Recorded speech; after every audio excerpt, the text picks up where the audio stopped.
사자가 광야의 샘물 곁 곧 술길 샘 곁에서 그를 만나 이르되 사레의 여종 하가라, 내가 어디서 왔으며 어디로 가느냐?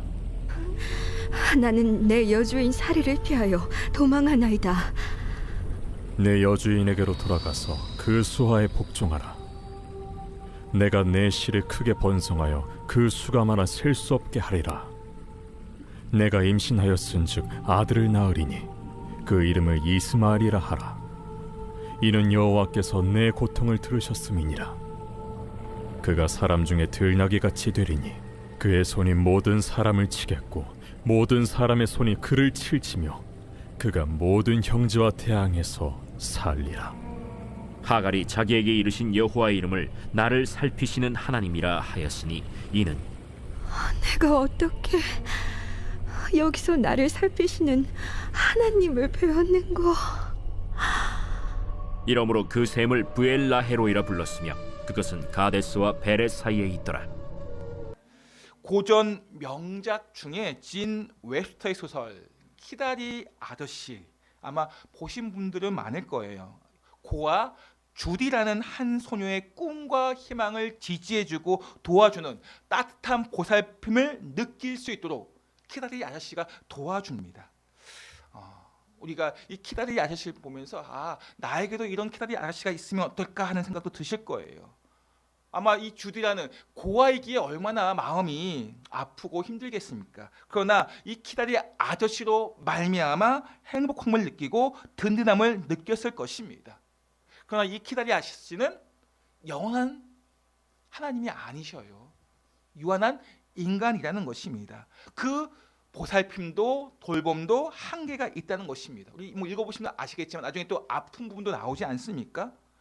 이렇게 아플 수도 있고 심지어는 죽을 수도 있어요. 인간은, 유한은.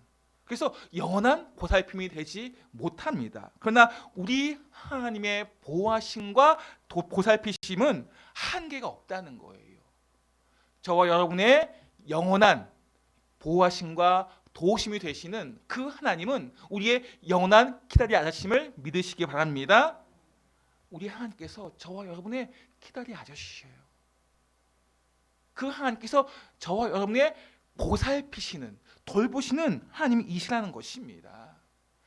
그렇기 때문에 우리는 우리 안에 어떤 어려움이 찾아와도, 우리가 어떤 힘듦이 찾아와도 평안을 누릴 수 있는 것입니다. 오늘 본문에 보시면 믿음의 조상 아브라함에 대한 이야기가 계속 나오고 있습니다. 온 이스라엘뿐만이 아니라 이 아브라함은 아랍권의 사람들도 다 존경하는 인물입니다. 그러나 이 아브라함도 인간이기에 실수를 합니다.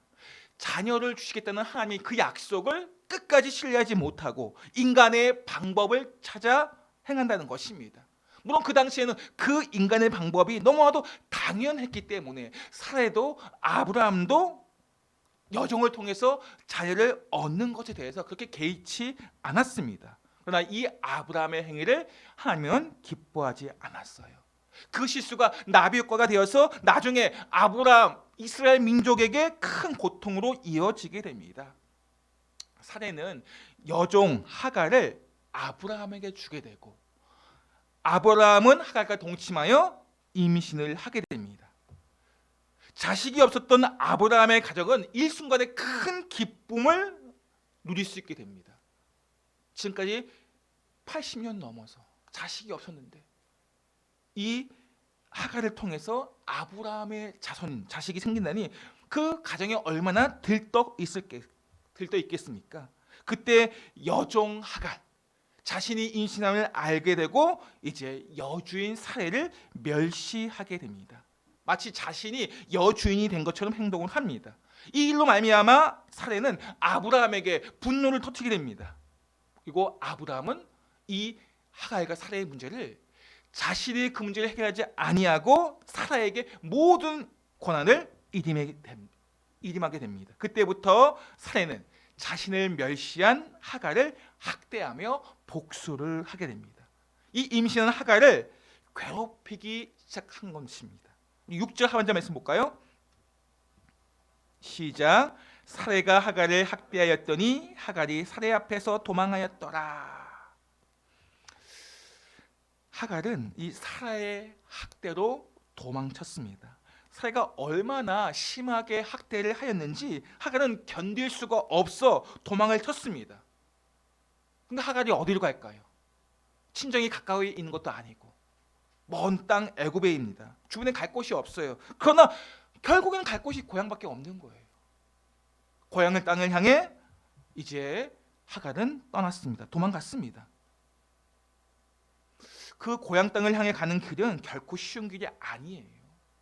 우리가 옛날에 우리 산이 많지 않습니까? 우리나라는. 그래서 산마다 뭐가 있어요? 산적이 있죠. 산적이. 마찬가지로 이 가나안 땅에서 애굽 땅까지 가는 길에 수많은 강도들이 있어요. 그래서 뭐 여인이 가는 그 걸음을 쉽게 강도들이 그 걸음을 멈추고 빼앗지 않겠습니까? 쉬운 길이 아니에요. 너무나도 위험한 길이지만 그럼에도 불구하고 하갈은 갈 데가 없기 때문에 자신의 이름, 이 하갈의 이름이 뜻이 도망자예요. 도망자. 그 뜻대로 그냥 도망을 치고 애굽으로 갈 수밖에 없습니다. 먼 타국에서 이방인으로 의지할 대상이 없는 하갈입니다. 자신의 마음을 나눌 사람이 없었어요. 그게 더욱더 외로운 사람이었습니다. 보통 주인이 이렇게 갑질을 하게 되고 이렇게 힘들게 하면 어떻게 해요? 여종들끼리 이렇게 마음을 같이 하지 않겠습니까? 그런데 그런 사람도 없다는 거예요. 왜냐하면 사라의 이러한 핍박은 하갈에게만 해당되었기 때문에 하갈은 자신이 임신함으로 여주인 사라를 멸시했습니다. 그러면 사라만 여주인을 멸시했다면 다른 여종들은 어떻게 했을까요? 더 무시하고 멸시했겠죠. 그러니 친구가, 동료가, 함께 마음을 나눌 사람이 사라에게는, 우리 하갈에게는 없었던 것입니다. 그렇기 때문에 하갈은 자신의 고통을 나눌 수 있는, 자신의 힘듦을 그 위로감 받을 수 있는 사람이 없는 거예요. 그러니까 도망칠 수밖에 없었던 것입니다. 자승자박이라고 하죠. 자신의 잘못된 행위, 이 교만한 행위가 초래한 결과입니다. 이러한 하갈에 대해서 그럼에도 불구하고 하나님께서는 이 하갈을 긍휼히 여기셔요. 임신한 몸으로 광야길을 걷고 있는 하갈을 외면하지 않으셨습니다. 누구도 도와주지 않는, 도움을 구할 수 없는 외로운 그러한 하갈에 대해서 하나님께서는 친히 만나 주십니다. 이처럼 하나님께서는 하나님의 백성에 대해서 살피시고 돌보시는 하나님이십니다. 그렇다면 하나님께서 어떻게 하갈을 살피고 돌보셨을까요? 우리 7절 말씀 보시겠습니다. 시작. 여호와의 사자가 광야의 샘물 곁 곧 술길 샘 곁에서 그를 만나. 술길 샘 곁에, 여기 술길이라는 것은 수루 광야길이에요. 나중에 지도 보시면 알겠지만 이 가나안 땅에서 애굽으로 가기 위해서는 수루 광야길을 관통하는 것이 가장 빠른 길입니다. 그곳에서 누구를 만납니까? 그를 만나. 하나님께서 하갈을 어떻게 살피시는가? 1번, 친히 찾아서 만나주시는 하나님이십니다. 하나님과 하갈의 만남은 우연한 만남이 아니에요. 하갈이 남쪽으로 애굽으로 광야를 간통하는 그 길을 갈 때 우리 지도 보시면 수루 광야라고 해서 이집트의 수루 광야, 가나안 땅에서 그 광야를 간통하는 것이 애굽 땅으로 갈 때 가장 빠른 길입니다. 그 길을 지나가야만 했습니다. 그 광야길에 숲, 그러니까 우리 샘물이 그 광야길에 있습니다. 거기에 잠시 멈추어 목을 축이고 앉아 있을 때 여호와의 사자, 곧 하나님께서 친히 하갈을 만나러 오신 것입니다. 하갈의 그 공고함을 외면하지 않으시고 자비와 사랑을 베푸시기 위해서 하나님께서 이 땅에 하갈을 만나러 오신 것입니다. 이것이 얼마나 크고 놀라운 일입니까? 생각해 보세요. 대통령이 나를 만나러 온다고 생각해 보세요. 친히 발걸음을 나를 찾아서 오셨다는 것 얼마나 황송하고 감사한 일 아니겠습니까? 그러할진데 온 천하를 만드시고 창조하시고 통치하시는 하나님께서 기꺼이 나를 찾아 70억의 인구예요. 그 많은 사람들 중에 나를 찾아서 발견해서 만나러 오신다는 그러한 말씀입니다. 이것이 지금 나에게 어떻게 큰 감격으로 들리는지 모르겠어요. 하나님이 나를 만나러 오신다. 대통령이 나를 만나러 온다. 막 들떠서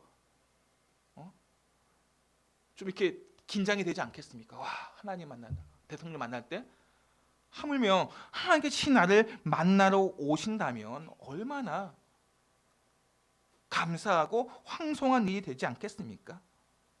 하나님께 이렇게 우리를 친히 만나러 오시는 하나님이심을 말씀하고 있는 것입니다. 이 말씀에서 우리가 기억해야 할 것은 하나님은 저와 여러분의 작은 신음에도 외면하지 아니하시고 하갈의 신음을 들으시고 외면하지 아니하시고 만나러 이 땅에 오신 것처럼 우리의 작은 신음에도 응답하시기 위해서 만나러 이 땅에 오신다는 것입니다. 우리가 이 땅에 살아갈 때 남들이 모르는 나 혼자만 온 이 세상에 나 혼자만 느끼는 그런 외로움이 있을 때가 있어요. 남편도 아내도 자녀도 모르는 외로움이 있을 때가 있습니다. 사랑하는 사람도 모르는 외로움이 있어요. 그때 우리와 함께 하시고 그 우리의 외로움을 아시는 분이 우리의 하나님이시고 그리고 하나님께서 우리를 만나러 오신다는 것입니다.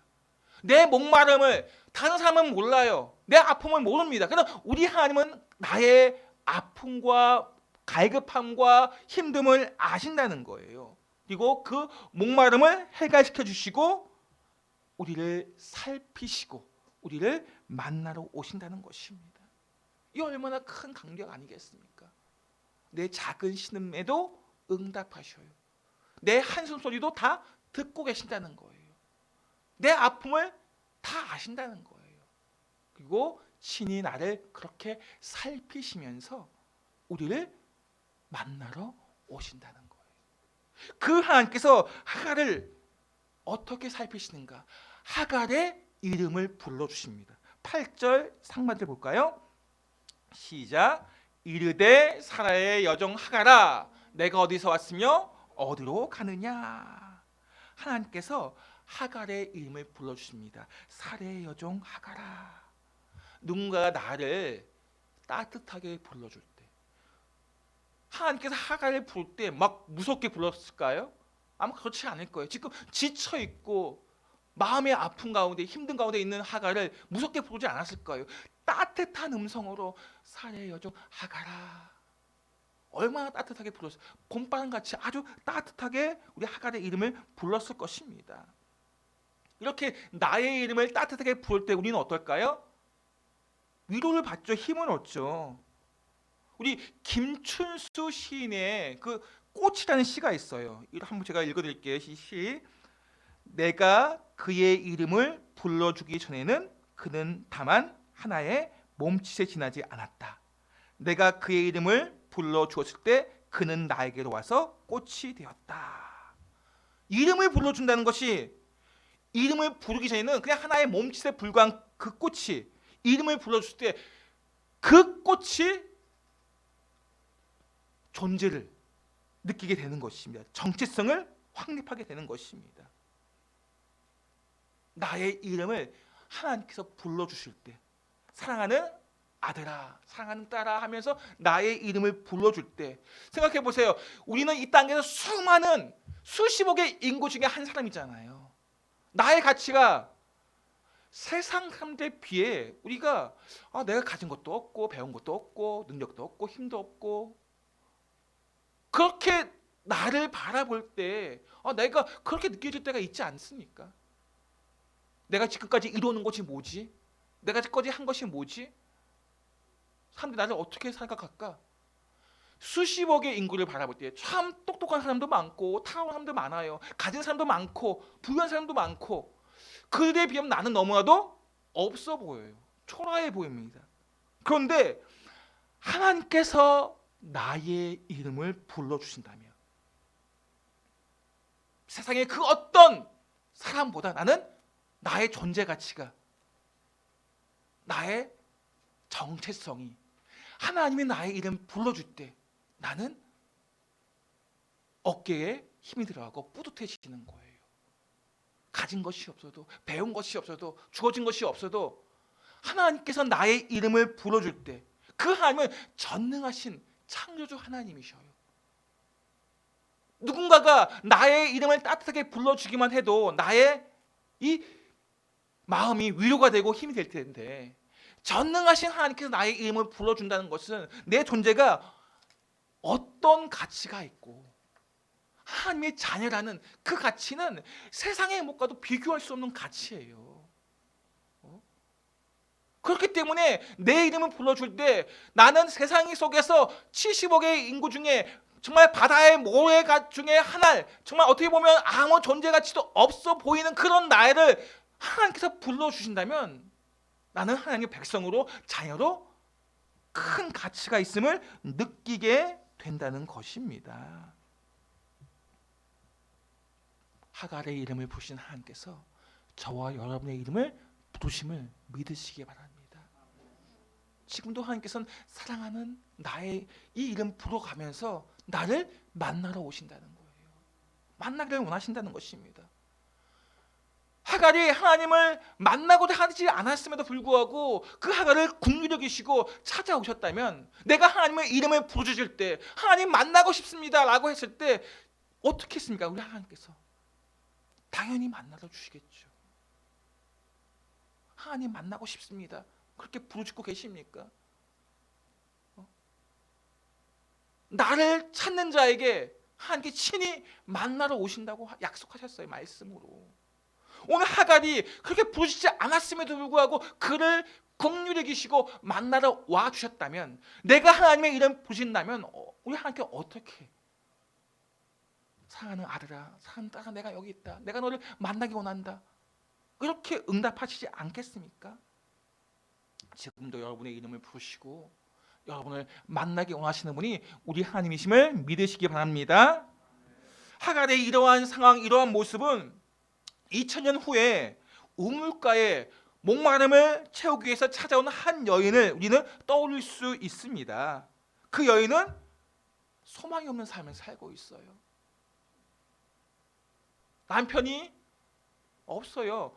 남편 같은 사람이 5명이나 있었고 지금도 6번째인데 소망이 없어요. 목마릅니다. 삶의 목마름이 있고 무엇보다 영혼의 목마름이 있는 그 여인을 우리 예수님께서 친히 찾아오셔서 만나 주셨습니다. 그리고 영원히 목마르지 아니하는 영원한 생명수가 되시는 예수님께서 그 목마름을 해결시켜 주셨어요. 잠깐 목마름이 아니라 영원한 목마름을 해결시켜 주셨다는 것입니다.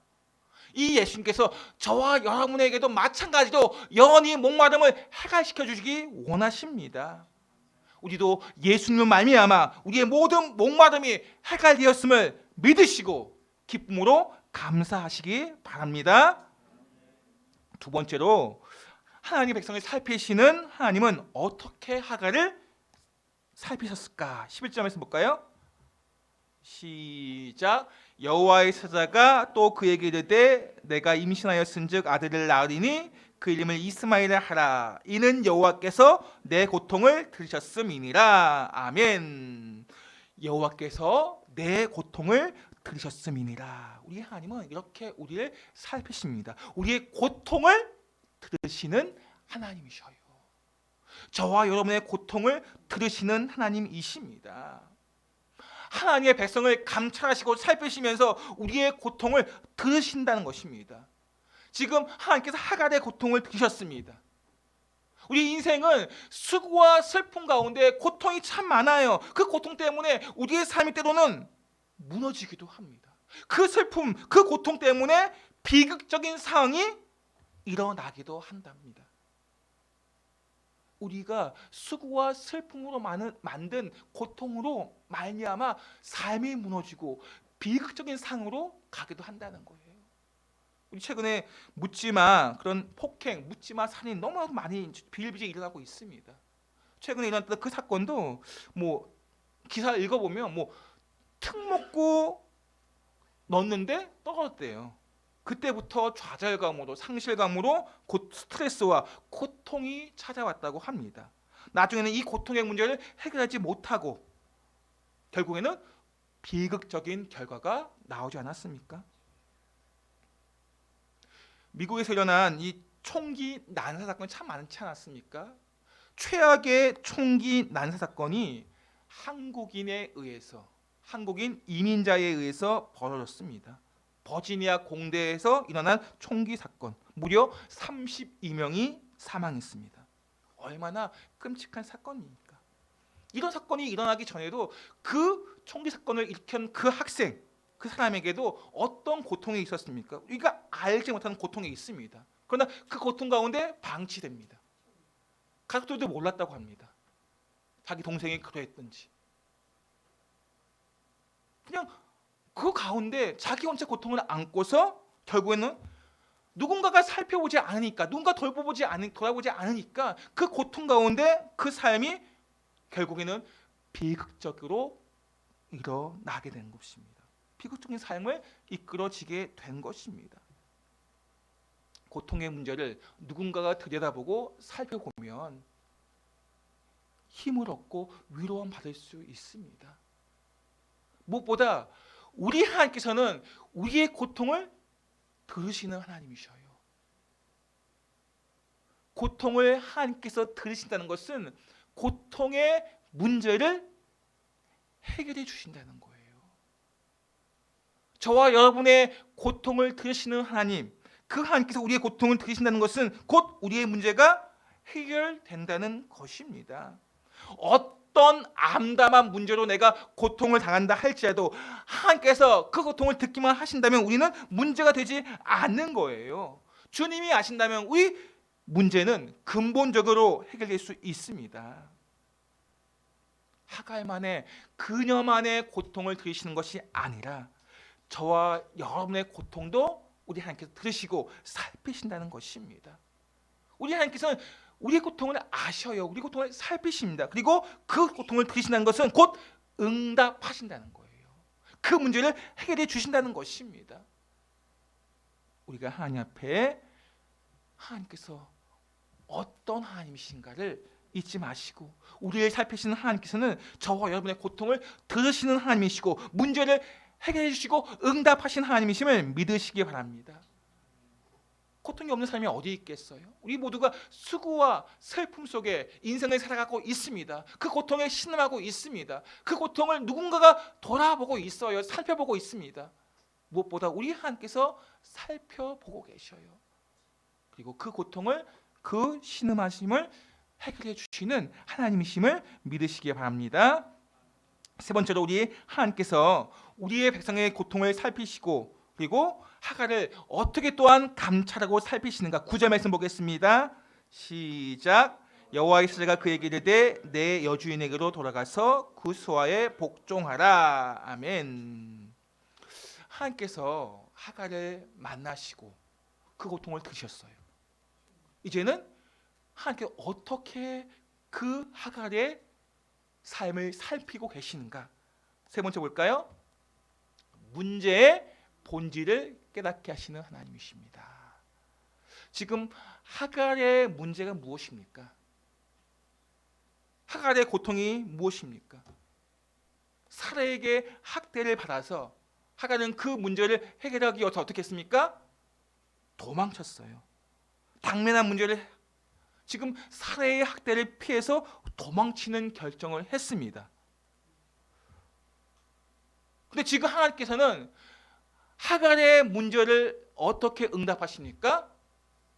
내 여주인에게로 돌아가서 그 수하에 복종하라. 하나님께서는 이 하갈의 문제의 본질이 무엇인가? 하갈에게 다시 여주인에게로 돌아가라고 말씀하셔요. 하갈의 문제, 학대의 문제, 그것을 해결하기 위해서 도망쳤지만 도망은 그 문제를 본질적으로 해결해 주지 않습니다. 도망쳐서 잠시 그 문제를 잊을 수는 있어요. 근데 해결되지 않습니다. 왜냐하면 앞으로 하갈에게 똑같은 문제가 또 발생할 수 있기 때문에 그렇습니다. 이 하갈의 문제는 사례와의 단절로 인해서 해결되는 것이 아닙니다. 인간관계에 갈등이 생겼을 때 그 상황을 회피하고 도망하면 문제가 해결될까요? 아니에요. 우리 사람은 사회적인 동물이라고 하지 않습니까? 사회 속에서 살아가고 있기 때문에 이 상황 속에서 그 사람과의 관계가 깨어졌을 때 다른 곳으로 가면 나는 잘 살 수 있을 거야. 그렇지 않다는 거예요. 거기에 똑같은 문제가 발생할 수 있다는 것입니다. 우리 하나님께서는 그 본질의 이 문제의 본질을 깨닫고 그것을 해결하기 위해서 하갈에게 다시 여주인에게 돌아가라고 명령하시는 것입니다. 관계는 깨어질 수 있어요. 왜냐하면 우리의 삶의 가치관과 삶의 방식이 다르기 때문에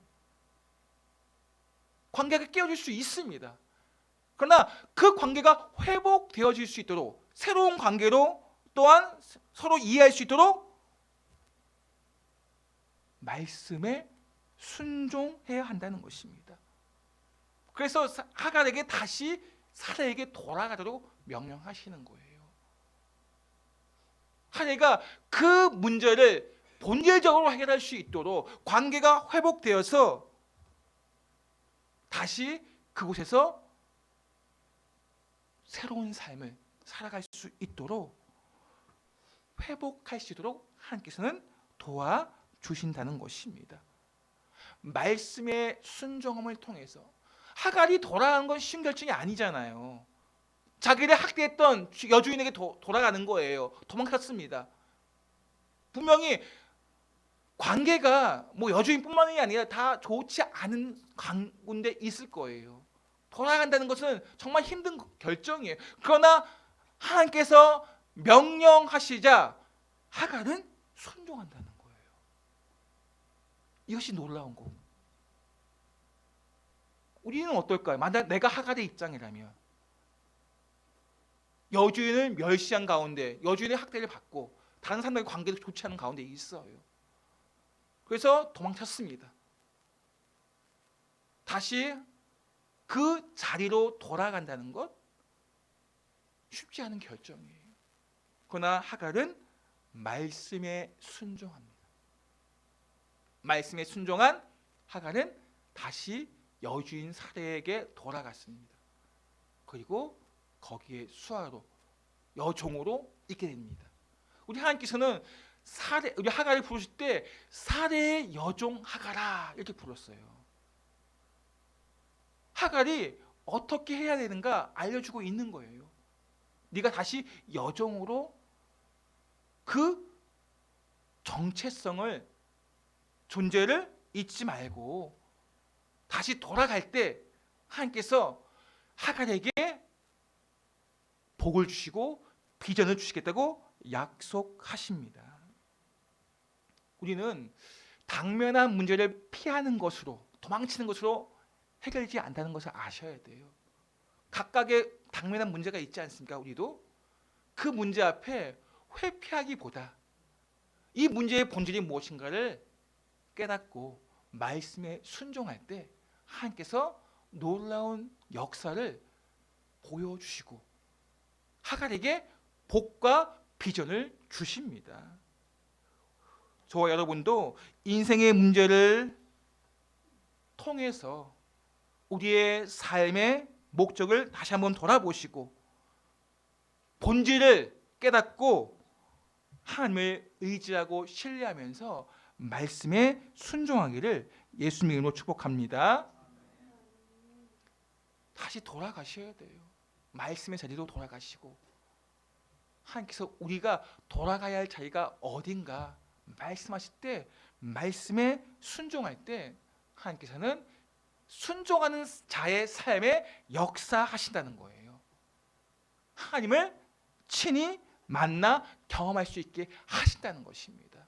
그래서 오늘 하갈에게 복과 비전을 주시는 거예요. 우리 14절 말씀, 10절 말씀 보겠습니다. 시작. 여호와의 사자가 또 그에게 이르되 내가 내 씨를 크게 번성하여 그 수가 많아 셀 수 없게 하리라. 아멘.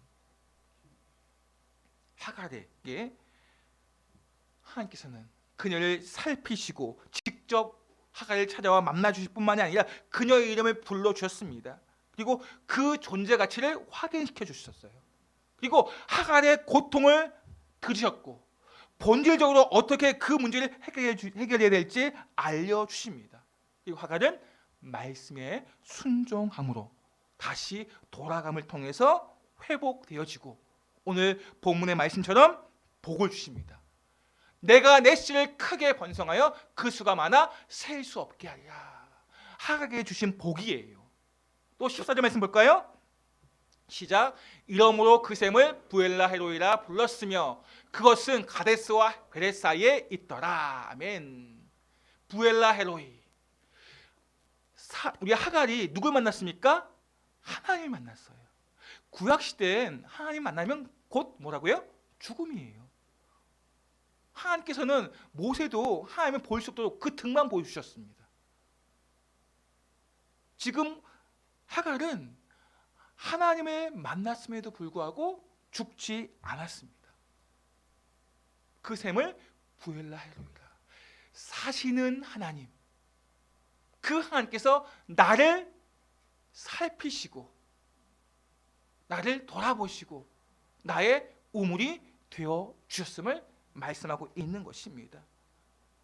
하갈을 눈동자처럼 살피시고 보호해 주신 하나님께서 친히 그 하갈을 살아 역사하시는 하나님을 만나는 경험을 하게 하신 거예요. 이것이 하갈의 복이요 비전이기도 합니다. 저와 여러분도 우리 하나님께서 우리를 눈동자처럼 살피시고 보호해 주실 뿐만이 아니라 하나님의 살아 역사하심을 삶을 통해 경험하는 비전이 이루어지기를 예수님으로 축복합니다.